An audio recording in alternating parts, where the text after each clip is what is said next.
Welcome back. Today, we'll be discussing fear. I won't waste any time explaining this instinct since we're all well acquainted with it. Rather, today's topic centers around taking apart your fear response to uncover what valuable insights you might have missed out on due to fear stunting your personal growth. I'm not here to judge your life's decisions, rather pose the argument that on the other side of your fears lies everything you ever wanted. To begin, I ask that you recall your childhood fears. If you were lucky, these might include being afraid of the dark, monsters, people, confrontation, being alone, getting lost, certain animals, heights, and more. Depending on your age and attained knowledge, you can now grasp how lucky you were that these ended up being your fears. You understand that there are kids in different places in the world whose fears are much worse than these. For them, it could mean fears like being caught in crossfire in a war zone, facing kidnappings, being held hostage alongside family, losing parents, and other deeply unsettling worries. Once more, I'm not here to pass judgment on how easy or difficult your life has been. You didn't get to choose the country or parents you were born into. I'm mentioning this to highlight that by comparing your fears to others, you might realize that some of your current fears seem trivial. Shifting your perspective on your fears can aid in breaking them down into more manageable parts. Breaking your fears into smaller chunks can then help lift the veil of fear that masks your reality. Looking back, you might find it silly how you used to fear the dark, monsters under the bed, mean-looking animals like dogs, cats, spiders, and insects, among many other fears you've outgrown. Pause for a moment and think about how different your life would be if those childhood fears were still with you today. Let's stretch it even further. Imagine adding 30 years to your current age. Consider how needlessly challenging life would be if you were still gripped by the fear of being alone in a dark room, or the fear of standing up for yourself. Pretty absurd, isn't it? Deconstructing your natural fear response is necessary to understand what you're truly facing. Your current fears have likely aligned with your current life trajectory. For instance, the fear of changing careers, along with concerns about future health, your children's growth, regrettable life choices, financial instability, and the prospect of ending up alone without a partner or family could all be on your mind. Another way to dismantle your fears is by creating lists of pros and cons.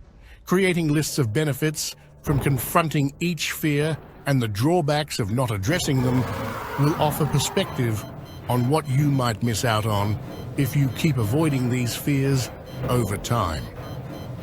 To illustrate, let's compile a list outlining the advantages and disadvantages of taking action against the fear of switching careers.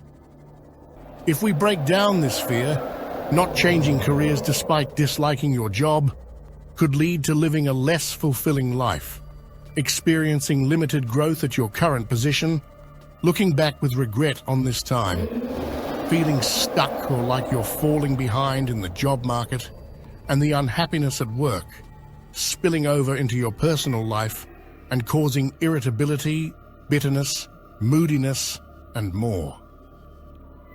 Your job dissatisfaction might make you difficult to get along with at work, potentially leading to being outcast by your co-workers. Getting out of bed and going to work could become increasingly challenging over the years, and you might feel like you're squandering your potential, among other downsides. Looking at the bright side of switching careers, this might mean embracing fresh opportunities, a whole new ladder to climb, a renewed drive to excel at work, tackling new challenges that keep you engaged and boost your confidence, the chance to find more fulfillment in your job, meeting new colleagues, achieving a better work-life balance, the potential for higher earnings, and more. By switching careers when you're afraid doing so, you diminish some of the power this fear holds over you. But if you don't take action, that fear will stay in the back of your mind. At the end of the day, you won't change unless it's your idea to change. I can't convince you to change, that's up to you. Yet you recognize that facing your fears is the only way to get over them. Someone scared of driving can read all the books on it, but until they hit the road, that fear won't fade. Likewise, someone fearing public speaking can watch all the tips and tricks videos, but unless they actually stand up and speak in front of people, that fear won't go away. That's the reason this video is titled The Way It Is, to highlight that for a fulfilling life, you're required to confront your fears directly. Craft a plan to tackle one of your fears, outlining the steps for action. Jot down this plan on paper or your phone's notes and set aside entertainment and distractions. After conquering one fear, move on to the others you carry. Don't wait until your final days on Earth to recognize the potential you've missed due to certain fears. Minimize regrets as you reflect on life. Just as childhood fears now seem trivial, your current fears will also feel insignificant as you're older. Remember, fear is natural, but don't let it excessively hold you back. Anyways, the day is only getting shorter, so I'll leave you with this. I hope to see you back here soon. Thank you for watching, and enjoy the rest of your day.